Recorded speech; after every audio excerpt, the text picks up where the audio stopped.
अगर आप भी चाहते हैं बिट्टू मलंगिया इंटरटेनमेंट का ऑडियो वीडियो सबसे पहले आप तक पहुंचे, तो लाल बटन को दबाकर चैनल को सब्सक्राइब करें और बेल आइकन दबाना ना भूलें।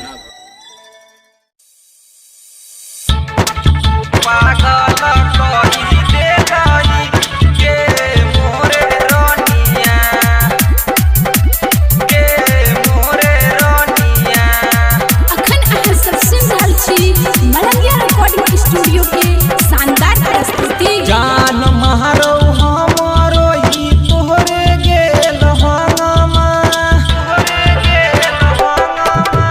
जान महारो हमारो ही तोरे गेल हंगमा, तोरे गेल हंगमा। पागल कही देलाई के कजलिया, पागल कही देलाई गे मोरे रनिया, पागल कही देलाई गे मोरे रनिया, गे मोरे रनिया, पागल कही देलाई गे मोरे रनिया।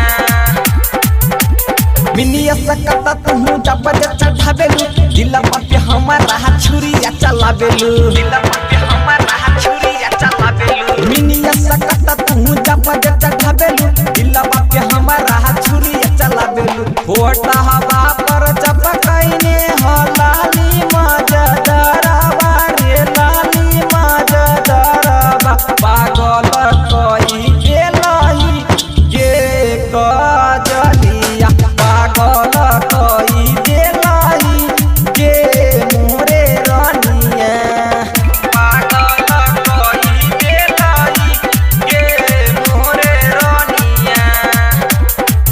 Mix by Bittu Malangiya. पागल कही देलाई गे मोरे रनिया।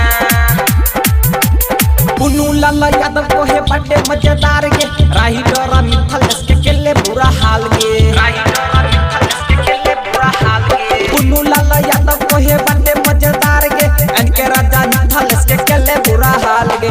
दिल हवा में धंस गे लहु तोरे गे सुरतिया, तोरे गे सुरतिया। पागल कही दे